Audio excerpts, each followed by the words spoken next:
আজ অধিকাংশ মসজিদের সভাপতি এলে তো মানে বলতে লজ্জা করে, ইমামদেরকে তাগিদ করে, আপনি এটা করবেন না ওটা করবেন না, এটা করবেন না, তাহলে ইমাম ওটা করবে না এটা করবেন না, রাম রাম দিয়ে নামাজ পড়াবে। কথা বলেন না কেন?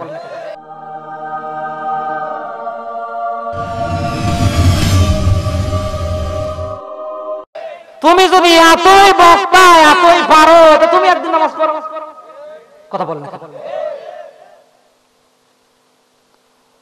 মাঝে মাঝে অবাক হয়ে যায়, আমি তো মনে করি যে দুনিয়ায় যদি শয়তান কেউ না দেখে থাকে তাহলে টাটকা শয়তান এদেরকে দেখো। কথা বলেন না কেন? মসজিদ কমিটি নির্মাণের আল্লাহ তথ্য দিয়েছেন সূরা তাওবায়। কোথায়? সূরা তাওবার 18 নম্বর আয়াতে আল্লাহ দিয়েছেন যে আপনারা মসজিদ যদি কমিটি নির্বাচন করেন তাহলে আপনাকে কয়েকটা গুণ দেখে করা লাগবে। এক নম্বরে যারা নামাজ পড়ে তাদেরকে মসজিদ কমিটির সভাপতি সেক্রেটারি বানানো লাগবে। অধিকাংশগুলো আপনি নামাজ তো পাবেনই না, খালি পেট আর মোষ। দুই নম্বরে যারা যাকাত দেয় এরা মসজিদ কমিটির সদস্য সভাপতি হতে পারবে। তিন নম্বরে যাদের মানা বিল্লাহি ওয়াল ইয়াউমিল আখির, যারা আল্লাহর উপর ঈমান এবং আখিরাত পরকালের উপর দুইটাতে আছে। যেমন এমন মানুষ সভাপতি সেক্রেটারি হয়ে বসে আছে, ওর ঈমান তো থাকার কথা, দুর্গা পূজার সভাপতি হয়ে বসে আছে। এদিকে মসজিদের সেক্রেটারি, ওদিকে সভাপতি। কি প্রশংসা! যাকাত দিবি কোত্থেকে? ওরা মসজিদ ভেঙে খাওয়ার চিন্তা। কত পেপারে আসে না, কত লোক ধরা পড়ে গেল। মসজিদের 1 লক্ষ টাকা বাজেট এসেছে, চেয়ারম্যান সাহেব কষ্ট করে কত টন দিয়েছে, ও অর্ধেকে মেরে দিয়েছে। তাহলে যারা যাকাত দেবে এমন লোকদেরকে ওয়ালাম ইয়াখশা ইল্লাল্লাহ, যে আল্লাহ ছাড়া কাউকে ভয় করে না, তাকেই কেবলমাত্র মসজিদের সভাপতি সেক্রেটারি কমিটিতে রাখা লাগবে।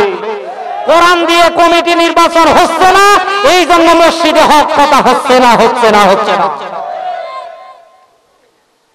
আর মাঝে মাঝে আমি অবাক হয়ে যাই, সূরা বাকারা 114 নম্বর আয়াত ফলো করেন। কত নম্বর? আল্লাহ বলেন তার চেয়ে জালিম আর কে হতে পারে? ওয়ামান আযলামু মিম্মান যুক্কিরা না ওয়ামান আযলামু মিম্মান মানাআ মাসাজিদাল্লাহ আইয়াযকুরা ইসমা ফি আইয়াযকুরা ফি হাসমুহু ওয়া সাআ খরাবিহা। আল্লাহ পাক বলেন তার চেয়ে জালিম আর কে হতে পারে যে আমার ঘর মসজিদে আমার কথা বলতে বারণ করে। আমরা তো দেখতে পাচ্ছি এই আয়াতকে সামনে বারণ করে কারা? মসজিদের সভাপতি সেক্রেটারি মোতাওয়াল্লি যারা। আমি বুঝি না মুসলমানের সন্তান কোরআন শুনলে রাগ করে কেন? আগামী কালকে ওর ব্লাড টেস্ট করলে ওর রক্ত মুসলমানের রক্তের ভিতরে মেলবে না। আল্লাহ পাক বলেন উতুল্লিম বাদা যালিকা জালিম। ওই পৃথিবীতে তারাই যারা সন্তান কোরআন শোনার পরে যারা চমকে যায়। ওই সময় মসজিদে নববীতে কোরআন শুনিয়েছিলেন মুহাম্মাদুর। ওলীদ বিন মুগীরা খেপে গিয়েছে, রাসূলকে ধরবে ভাব। নবীজি বলেন ওলীদ আমার সাথে বেয়াদবি করেছো, এটা শোভা পায়নি। আমি তোমাকে মাফ করে দিলেও আমার আল্লাহ মাফ করে দেবে। সঙ্গে সঙ্গে সূরা কলমের 13 নম্বর আয়াত দিয়েছে।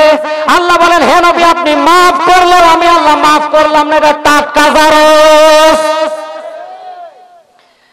ও আর কোন কথা বলে না। এবার জারজ প্রমাণ হওয়ার জন্য মা লাগবে না? তরবারি নিয়ে মায়ের কাছে গিয়ে উচ্চ কণ্ঠে ডাক দিয়েছে মা। ভিতর থেকে ওলীদের মা চমকে গিয়েছে, এতদিন ধরে ওলীদ এমন কণ্ঠে আমার সাথে ডাকাডাকি। ভিতর থেকে ওলীদের মা এসে বলে বাবা মেজাজ খারাপ, মন খারাপ, কারণটা কি? বলছে আব্দুল্লাহর বেটা মুহাম্মদ আমাকে জারজ প্রমাণ করেছে। তুমি যেহেতু পেটে রেখেছিলে তুমি বলতে পারবে আমি বৈধ না অবৈধ। ওলীদের মা চিন্তায় পড়ে গেল, এটা সাধারণ কোন মানুষের বাণী, বক্তব্য, কথা।